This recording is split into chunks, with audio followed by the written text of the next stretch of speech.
Shalom, Chavrim, and welcome to Treasured Inheritance Ministry with myself, Aliyah. And it is so good to be with you today. I'm excited to, get into teaching you about someone that you might never have heard of. And for me, that is always the exciting part. For me, that's always the fascination. It's, on those that we don't speak about, on those that we don't know about, on those we don't celebrate. The stories of the woman scattered throughout the Bible that may not have always been the good, righteous woman that we always look to, but definitely the woman who made ancient Israel's history. And today's woman is a woman who had incredible power and incredible influence in her time. And she really, really is someone that we actually need to know so much about, because she actually had a role that she fulfilled and was the only one that we know about who fulfilled this role in ancient Israel. And it was very, very specific, very, very powerful, as well as very, very much a telling role almost, one that really, really we saw a lot in different ancient places, particularly in ancient Egypt, but one we do not witness in ancient Israel. But yet when you read the scriptures, when you look at what's happening, you'll find that there's a lot more that was happening, a lot more that was going on. So I am excited to introduce you to Nehushta.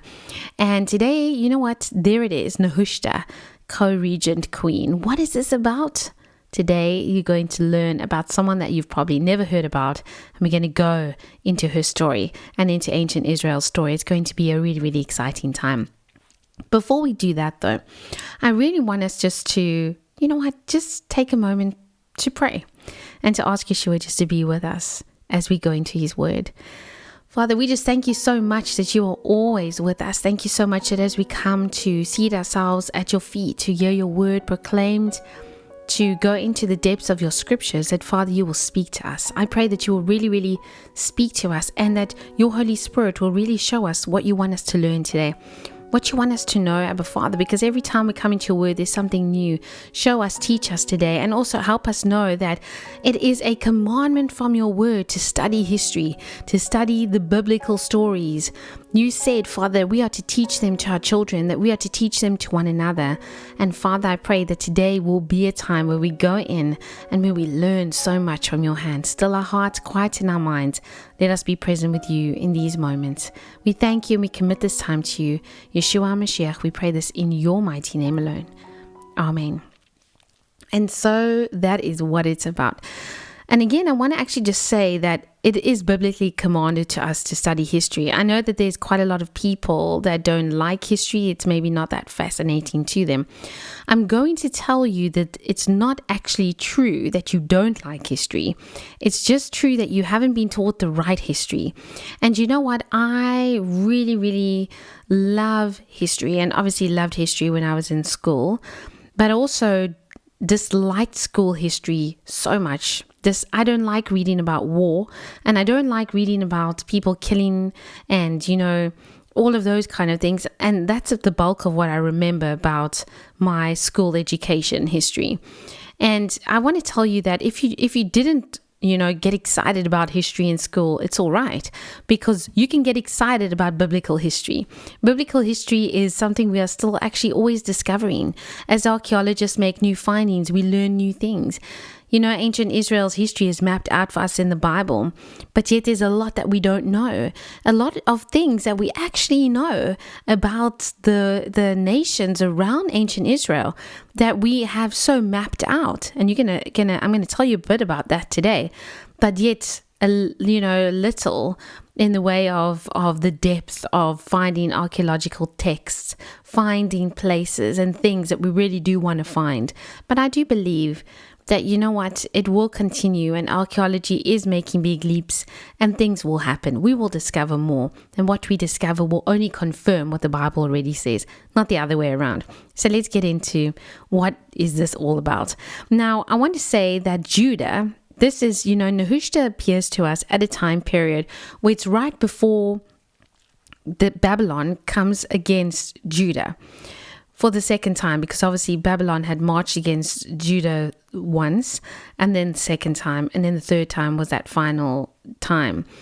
This is right towards the end of Judah's independence, Judah being there, and so it is quite a turbulent time. Judah's king Josiah, who we know about, he was a righteous man, and he led this great revival in Judah. And you read this in 2 Kings 23.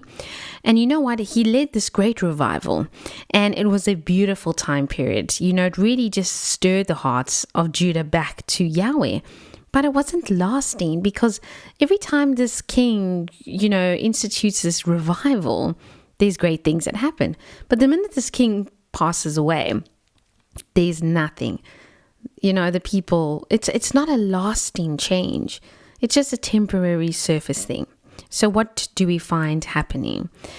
After facing Pharaoh Necho of Egypt, Josiah was killed in battle. So he goes against Pharaoh Necho of Egypt. He's killed in the battle. And then his son, Jehoahaz, he became king in his place. Now, Jehoahaz, he was a very cruel man, and he was wicked. He was completely unlike his father, Josiah. And as a result, Pharaoh Necho then marches on Judah again and places Jehoahaz under arrest. And he places him actually in chains. The Bible is very specific on documenting this and places him in chains. This guy only has a reign that lasts 3 months. Now, I want to pause here and say that I did a teaching called Hamutal, the lioness mother, the queen mother, and she was actually very, very instrumental in this time period. If you have not listened to this teaching yet, you can go on over and listen to it, Hamutal, and it really goes into Jehoahaz's reign as well as Hamutal and who she was. And so obviously Jehoahaz, he's placed in chains and he's taken away off to Egypt. Now, the revival that Josiah had led was very, very short-lived. The people were very, very wicked. They were pervasive in this wickedness. And Yahweh's mind was made up about what would happen to them. This is where we find Josiah's son, whose name was Eliakim. He was placed on the throne by Egypt. So Pharaoh Necho comes, he takes Jehoahaz away, and this guy's gone. He then places the next son of Josiah's on the throne, Eliakim. And then Pharaoh Necho changed his name to Jehoiachin. He was incredibly wicked as well. He did evil in the eyes of Yahweh, just as his ancestors had done. And he took a bride for himself, and this bride was Nehushta. We are told in 2 Kings 24 verse 8 that Nehushta was a woman from the city of Jerusalem, and her father's name was Elnathan. Now, Nahushta would come to play such a significant role in the life of her son that she's going to have, and her influence and power is something that I want us to examine today. Though she married Josiah's son, who was nothing like his father, she herself was nothing like her father-in-law, and neither was the rest of her family. No one around at this time would again reach that height, that level of commitment, righteousness, and truth that Josiah had risen up to. The Bible speaks about Josiah in such beautiful terms. And Nehushta comes onto the scene. She marries Jehoiachin, and, they are together. And at this time period, she's going to have a child. And we're going to get to that in a minute. Before we do, we're going to ask the question of who was she? Do we know who she was? Now, pausing to say that Nahushta is mentioned in 2 Kings 24 as the daughter of Elnathan, who lived in Jerusalem. Now, the king's officials and close advisors lived in Jerusalem, and due to the fact that her father's name is mentioned here, indicates that he was well known. I say this again and again, whenever we encounter genealogies and whenever we encountering this reality, we have women's names that are mentioned, we have men's names that are mentioned. It's not haphazard. In reality, this is not a haphazard thing. This man was well known. Is there someone with this name that occurs in the Bible? Is this guy now lost to history and we cannot find him? He was well known in his time period, but not anymore. Is that the reality, or can we still find him? The answer is the latter. We can still find him. Jeremiah 26 mentions a man who served King Jehoiachin. So, this is very, very, very important. And it's highly probable that this man was Nehushta's father. Kings took wives from among nobles and their advisors and their other royal family members. This is about connection.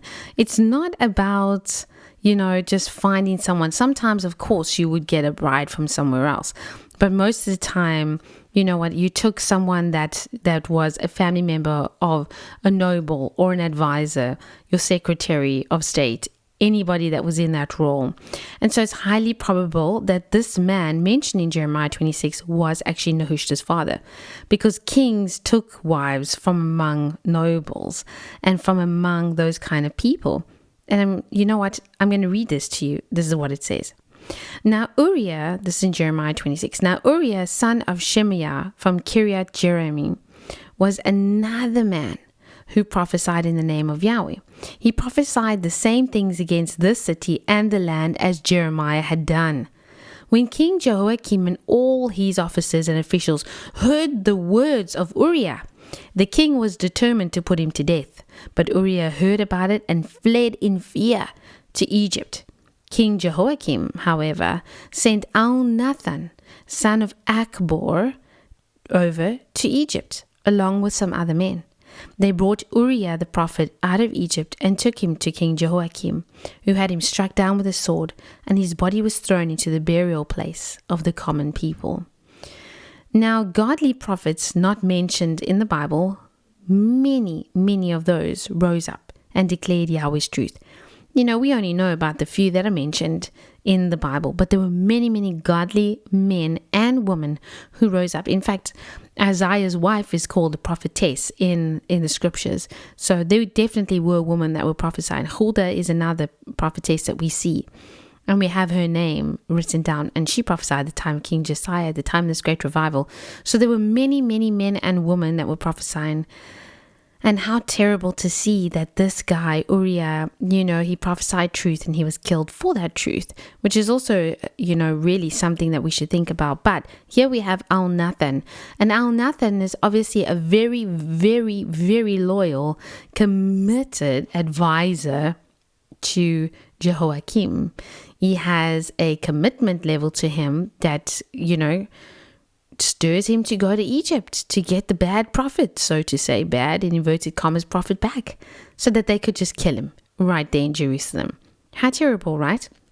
So this prophet Uriah, he rose up and he declared Yahweh's truth to the people. He told them to turn from their wicked ways or you will be punished. And many of them just died this martyr's death. Uriah was otherwise unknown, but he faces tragedy and he was definitely a righteous human being. Here we see King Jehoiachin, evil, like so many of the predecessors that he had, so many of the kings of Judah. And you know what? It was his advisor, Elnathan, who first pursued this prophet and brought him as a prisoner back to Jerusalem. He's doing the wicked bidding of the king, which reveals the depth of his own heart's evil.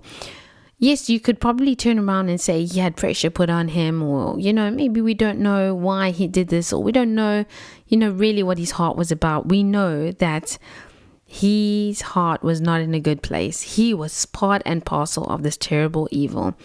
And Elnathan seems very pleased to also witness the death of these prophets that are speaking against the king, who are saying Judah's going to go into exile. These things are coming upon you. You must surrender to Babylon. That was not the message that Judah's king and his advisors wanted to hear. They wanted to hear that everything would be okay. And it didn't happen like that. But Nahushta herself witnessed these decisions. Think about it. She's married to King Jehoiachin. She's in the royal court. She will come to be a very powerful player. She's witnessing these decisions and intrigues. If her father is Elnathan and she has seen what he is doing, then watching her husband and her father leading the kingdom, she was also there when Babylon marched for the second time on Judah. She was there. She had seen Babylon's king invade Judah. She had seen, you know, Babylon make them a vassal nation. She had seen and witnessed this with her own eyes. She saw when Pharaoh Necho came on down and, you know, enslaved her brother-in-law and took him away. So for 3 years, her husband taxed the land and paid Babylon their fee. But in the 3rd year of being a slave to Nebuchadnezzar, Jehoiachin rebelled. Yes, Nebuchadnezzar had come down the second time, had really oppressed them, had really done bad things, had carried many people off, had left this kind of vassal nation just dangling there. And Nehushta was watching everything that her husband was doing. And he rebelled. And he was king for quite a long time, 11 years at this stage. And after that, he passed away. The Bible is silent. We don't know how he passed away. But for the duration of his reign, Nehushta would have learned about politics. And perhaps her father had already taught her about palace realities before she even wed Judah's king.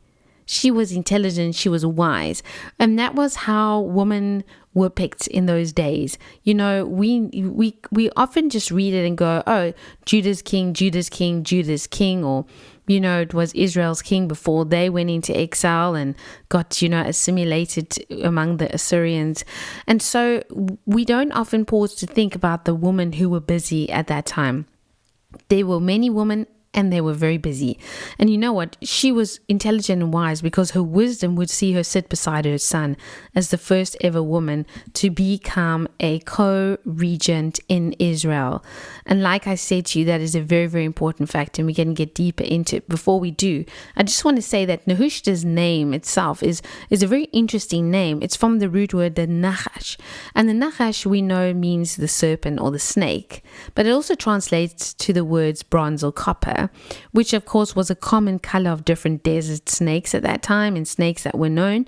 So the word Nachash was actually commonly used in connection with the devil. This doesn't mean though that everyone who had a name like that was connected to evil or connected to the devil.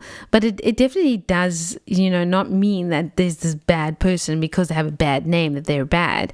It just is connecting certain realities, a way of thinking. And I always say it as well, the ancient Hebrews, the ancient Israelites, the Judeans, ancient Israel, they were such a concrete people. They're not like Greeks with abstract thinking that we have today in all these terminologies that we have.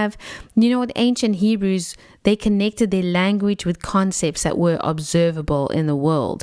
So if the word Nachash means snake, but it also means bronze, where and what is the connection between these two seemingly unrelated words? And this can give us a depth, a little bit of a sliver of a depth into maybe what Nehushta's father or mother or parents were thinking when she was born and giving her this name. She's the only one mentioned in the whole entire Bible with this name. It's not a very common female name, but it means something so specific. And this word, the Nachash, actually was used to describe this process of melting bronze, melting copper, and fashioning it into something that could be used. It's really that process of smelting it, fashioning it, forming it. This was a concept and a trade that we kind of understand today, but if you think some 2,600 years ago, not many people had this skill. This was a very specific skill. Even 200 years ago, you had the farrier, you had bronze sculptors, you had the swordsmith. These were all sought after trades and skills that people went to. If there was a farrier, they were needed because people rode around on horses. There were duels that were being fought, and there were really, wars that were being fought and all sorts of things. The swordsmith was important. It was these very needed realities in society. And this was just 200 years ago, even more so 2,600 years ago, and these skills of fashioning and forming bronze and copper and creating things, it was seen as necessary to all different levels of society. This is not just like, we need it for horseshoes. This was needed from noble people fighting to regular farm animals needing horseshoes. It was a big deal. Things made for your house, furnishings made for people who had a lot of money. And so it was very, very sought after skill. Today, we don't really go after that skill or see it as maybe something that's necessarily very important in our time, because things have changed. We're not dueling with one another. We're not, all riding around on horses. But there are skills today that we really do need that would have been equal to this kind of skill. So in the ancient Near East, those who could create something from nothing, in this case, creating something from copper and bronze, were seen to possess these magical powers almost. And this Nachash was actually the process of copper smelting And it was seen as an unexplainable thing, and spiritually unexplainable things were viewed with a lot of superstition. This process of smelting, forming, it was seen as needing special wisdom, special knowledge, and fire was used for the process. So naturally it became associated with all kinds of evil. Again, this does not mean that people who made swords were evil, or people who had these professions were wrong in any way. It's just that that's the way the ancients viewed unexplainable realities, and often the unexplainable became stigmatized as wrongdoing. So Elnathan must have had this idea of who he wanted his daughter to be, because choosing a name for a child in Israel, even today among Jewish people, is a very, very, very intense, weighty decision. And perhaps it was his hope all along that she would possess this special wisdom and special knowledge and intelligence, as well as have this high status in Judah, which of course she did. And he could have maneuvered this whole thing that she did, become bride to Judah's king. And ultimately, we have a woman that has been set up to have and possess intelligence, and to be wise, and to be understanding, and to have a firm grasp of things. And also was set up to really, and when I say set up, I don't mean set up as in played. I mean set up as in, given everything to become who, her family obviously wanted her to become. And, like I say, perhaps her father arranged the marriage to Jehoiachin, put his daughter forward as highly capable, a great match for a king that was at that time, don't forget, navigating some serious dangerous waters. Politically, everything was going downhill. Everything was bad, and Judah was hardly that glimmer of hope that it had been in Solomon's day. And into that precarious situation, Nehushta walked, and she walked boldly. But that's capturing her in a nutshell. Throughout her husband's reign, Jehoiakim's reign, we know about his 11 years on the throne, and then the Bible is silent, save for saying, he passed away, and his son begins to take the throne. And this is the very last king that would ever, ever, ever think about the weight of this moment. It's the very last king that will ever sit on the throne of Judah, meaning physical king, not referring to Yeshua. We know he is the ultimate king. We know that when he returns, he will reign. His throne will be set up forever and ever.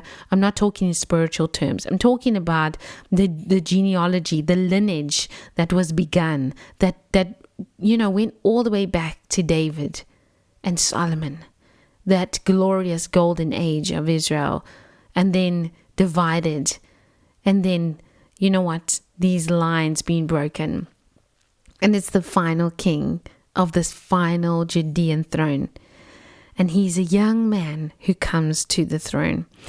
In 2 Kings 24:8-9, it says Jehoiachin, now it's got an N at the end, was 18 years old when he became king. He reigned in Jerusalem just 3 months. His mother's name was Nahushta, daughter of Elnathan. She was from Jerusalem. He did evil in the eyes of Yahweh, just as his father had done. Now, this is where it gets interesting, because actually it's recorded very quickly for us there. There's 3 months. What's 3 months? A lot can happen in 3 months. The Bible falls silent. Jehoiachin, he's a young king. He took the throne during a very turbulent time. Nebuchadnezzar is not in a good mood regarding Judah, and he knows that Jehoiakim rebelled against him and starts to refuse to pay that tributary tax that every vassal nation was required to pay to the empire or the place that was over them. Now, Nebuchadnezzar is not in a good mood. His father, Jehoiachin's father, had passed on, and we are not told how his son is now facing Nebuchadnezzar. Nebuchadnezzar at this time has already signaled for his army to begin marching on Jerusalem. I want to say that we often think about the Babylonian exile as something that happened really quickly. It did not. Babylon invaded Judah 3 times, as I said earlier on. Nehushta was there She was married to Jehoiachin at the second time when Babylon really came against them. This third and final time would signal that ultimate beginning of the exile. It would see the walls of Jerusalem and the temple destroyed.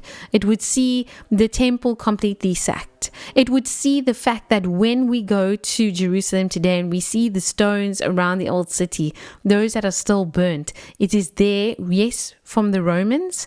And before that, there is evidence that what happened when Babylon came against Jerusalem is forever written in the land, on the stones. And this is where it's happening. This is where it's going to take place. And we have Jehoiachin, this young king on the throne, who is barely able to know how to govern. And so the throne needed guidance, and it needed a strong hand to lead it and guide it. And it was Nehushta's hand that guided her son in the short 3-month period. How do I know that? How can I just say that? Because Jeremiah 22:24-26 says the following: "As surely as I live, declares Yahweh, even if you, Jehoiachin, son of Jehoiakim, king of Judah, was a signet ring on my right hand, I would still pull you off. I will deliver you into the hands of those who want to kill you, those who you fear." There we are told he is fearful. Those you fear, Nebuchadnezzar, king of Babylon, and the Babylonians. This king on Judah's throne is fearful, his heart is scared, and Yahweh is even declaring worse against him. And he says, "I will hurl you and the mother who gave you birth into another country where neither of you was born, and there you will both die." You see, Jehoiachin did not repent of his ways, and he was not guided into truth or right relationship with Yahweh. He didn't have a righteous mother, and he didn't have a righteous father. He didn't have a righteous grandfather too. He would be the final king to reign on this throne. But before that day came, Yahweh sent this word through the prophet Jeremiah that said both Jehoiachin and his mother would suffer punishment. Verse 26 places firmly the responsibility, and if you read it in the original, you will see even more depth of placing this firm responsibility on Nahushta as well. Her son's youthfulness and perhaps his inexperience, 18 years old, meant that she had more than likely, and scholars agree, that Yahweh is declaring judgment here against her, placing this responsibility firmly on her. And so she was so highly involved that she was this co-regent ruler alongside him. Now, I want to say that co-regencies between the queen mother and her son were very, very common in ancient Egypt. In fact, it often happened, and not often, but quite a few times, that the co-regencies that happened in ancient Egypt would witness women becoming queens in their own right. We have women like Hatshepsut, who was co-regent to her stepson, but eventually becoming queen in her own right. Ancient Israel began to be very highly changing the roles and changing things, influenced by different things that were happening around them. Yahweh doesn't condemn the fact that this woman is standing in this place of power, but he is condemning the fact that they are not righteous. And that's something I think that people can miss. They can turn around and they can say, "Oh, you see, Yahweh was unhappy because there was this woman just in this position of power." He's not saying that that's wrong, but he's saying that what they did was wrong. The decisions they've made were wrong. Their hearts were wrong. And the fact that Nahushta appears in that role makes her incredibly fascinating, whether you want to like her or dislike her. She's incredibly fascinating as a co-regent, as the queen mother who becomes co-regent to a young, inexperienced son facing a fearful foe who he is frightened of, who has got the wrath of God now upon him, who's going to be punished for all the sins of Judah, who has Nebuchadnezzar breathing down his back because his army is on the way. You have Nahushta in the middle of this, and she's trying to guide peace. And I don't know. We don't know what kind of woman she was. Maybe there was pride in her heart, and she thought she could smooth it over and make things okay. Because as being in this role, she would have directed the policies, and she would have, if she, her appearing here, making powerful decisions alongside her son meant that she had the favor of the political court and the leaders, and we cannot forget that. Here is a power woman standing in the middle. She would have been consulted on major issues. She would have helped her son make those decisions. Perhaps she would have made them for him. And what she did that really angered Nebuchadnezzar was that she joined her son, who was actually the king, to meet Nebuchadnezzar when he marched on Judah. He marched on Judah, he pauses, probably sets up this nice little platform, sits on it underneath this fancy red canopy with this gold draping blowing in the wind. Fine little dust blowing from that Judean desert out there in the warmth, all over. And Nebuchadnezzar on this high throne, sitting looking down at someone who's just a slave, even though he has title of king. Jehoiachin is nothing to him. And here this young Judean king arrives, and Nebuchadnezzar is not in a good mood, and he's ready to destroy the city. He's done. This is the third time he's come, and he's so done with these people. And this young king comes to him, but he's not alone. He doesn't come king to king, as they say, mano a mano. It's not about that. Nahushta, the queen mother, co-regent, in this role of female leader, was absolutely unacceptable to Babylon's customs. They hated it. They disliked the way that Egypt did things. Can I tell you, everybody disliked the way that Egypt did things. And even Greek historians later on, they would write and they would speak about the Egyptian customs of female leadership and what women did and the rights women had in ancient Egypt. And they would see it as horrible to them in their patriarchal mindsets. And so Nebuchadnezzar was so unhappy that he actually enslaved Nehushta and her son, and he carried them both off to Babylon. Eventually, Jehoiachin, he was actually released and given a place. It's actually very beautiful. It's actually very moving and very touching about Yahweh's grace, just extended over and over again, because Jehoiachin actually goes on, it says, to eat, at the king's table, and to be released and to live in some sort of little bit of peace in Babylon. We never hear about Nahushta again. She disappears after they go into exile, but she definitely died in Babylon because Yahweh declared that it would be so. There's one more role that she fulfilled as not only co-regent, but as something even deeper that became this powerful role. And we find it in Jeremiah 29 verses 1 to 2. It says this: "This is the text of the letter that the prophet Jeremiah sent from Jerusalem to the surviving elders among the exiles, and to the priests, the prophets, and all the other people Nebuchadnezzar had carried into exile from Jerusalem to Babylon. This was after King Jehoiachin and the queen mother, the court officials, and the leaders of Judah and Jerusalem, the skilled workers, and the artisans had gone into exile from Jerusalem." This is where we see Nahushta. We see her among those who are walking towards Babylon.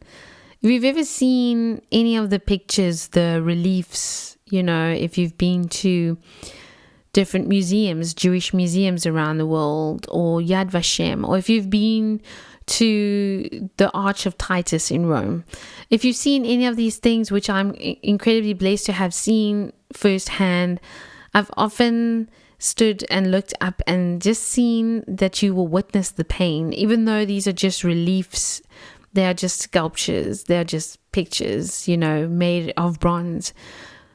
They are very, very deep, and the pain that you see and in these pictures shows you the pain of the exile, the pain of what it meant to walk yourself towards your own exile. There was no cars taking you there. There was no chariots taking you there.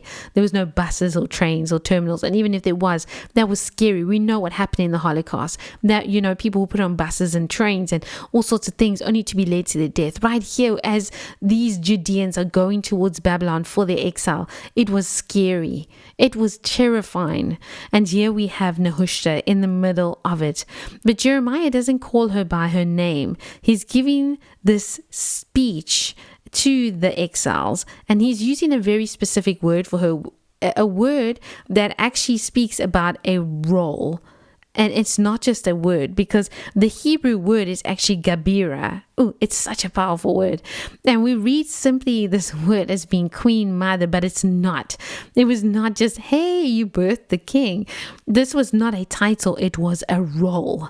And one which grew through the years as different kings ruled over Judah, as different kings ruled. The Gebira is this role that remains somewhat of a mystery, because no archaeological evidence from ancient Israel has yet been found about the women who were Gebira or Gebirot.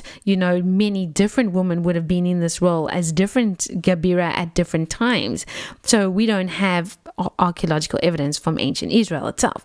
But from neighboring Near Eastern communities, this role was so well documented. It's so exciting. And it just really took on these different characteristics, and it depended on the society that was in question. We know so many of Hittite, queen mothers that were Gebira, and obviously they were called in different names. Obviously, Gebira is a Hebrew name, but we know that Nehushta was a Gebira. This was her role. She just embodied it, and this meant that she was diplomatically involved, politically influential, and kings were often seen as legitimate to inherit the throne if they were sons of certain queens. In Nehushta's case, we see a strong woman. She was married to the king of Judah. She has this role of queen mother, and then she takes on the role of co-regent. She never grasped this leadership for herself. She was given it in full support from the king. Think about it like this. She's not just grasping this. Full support was given to her, not only from the king, but from the king's court. And that's powerful. She remains interesting because she's the first woman in the Bible to be called the Gebira. And I need to pause there to just take you deeper in. I've read and studied so much about the Gebira that it almost feels hard for me to put it into terminology and to explain it simply. But this Gebira really became this role that, she has this title. She gets called this. We cannot underestimate how powerful this woman was. She's not like Jezebel or Atalia. She's not like them. She doesn't grasp power and put herself there. She's just very powerful in her own right, and very wise and intelligent and politically astute, and has the favor of the court, and has the favor of people who see her, everyone except Nebuchadnezzar, of course, who carries her off to exile. And we have the Gebira, who is politically involved, very, very politically motivated. And I want to say that this role really was present right at the very beginning of Israel, ancient Israel's rulership of a unified kingdom underneath David and then Solomon, because our first queen mother that we ever see actually embodied in this role, although this title is not given to her in the Bible, she embodies the role, is Bathsheba. We marvel at the power that Bathsheba had with her son Solomon. She was not manipulative or otherwise in any way, but we see the kind of relationship that she had with her son showed that she was in the role of Gebira. She protects her son's life. Even when she goes to David and says, have you made Adoniah king? You said that Solomon was going to sit on the throne. She protects the will of Yahweh in that place. And she's not afraid to use her voice. When we first meet her, right in the beginning with that terrible situation with David, she is very, very silent. We don't hear her voice. We don't hear her experiences, but we begin to hear her very, very loudly. She fulfills the role of Gebira. When she comes to Solomon, he has a throne placed on his right hand. That is a symbol of power. When Adoniah comes to her to speak to her and ask for Abishag as his wife, he says that whenever you ask of this king, he is not going to deny you. We know and we recognize the favor that you have. So Bathsheba is one example of being a righteous Gebira. She was righteous, but there were different women that fulfilled this role, but they were never actually officially given this title. Nehushta is officially given the title, and it's not because the role of Gebira didn't exist, but it's because that role was just one that these women just fulfilled without being given an official title. Kind of like the role that pastors' wives have today, although it's very different. Pastors' wives do so much more and are sometimes overqualified for their position, but they're never given a title, a paycheck, or even the recognition they deserve. In many ways, people fulfill different roles for which they're not given the title. At the end of Judah's lifespan, the people's lifespan here, we see that the role of Gebira is real and that it is fully alive in ancient Israel, and Nehushta fulfilled that role. She's not simply just someone that's co-ruling, but she is someone that has such power as Queen Mother, as Gebira. And it is so powerful for us to realize that although we don't know that much about her life, I've pieced together parts of her life from different scriptures. We do realize that she wasn't a righteous person, but I am still incredibly fascinated by her life and what we can learn about Judah, about the role of woman, that began to take place in Judah, about the things that archaeology has fallen silent on, because history and archaeology are firmly rooted in what is discovered, and oftentimes they don't really want to look at what's discovered in the Bible. But for us who take the Bible seriously and also consider it a history book, go into it and see that there are so many beautiful things just like this.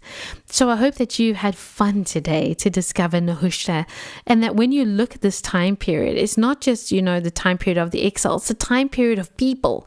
These are people who influenced the course of Judah's history. And, they influenced the course of Judah going into exile. And that's a big deal. And so these people were around, and Nehushta died there in Babylon.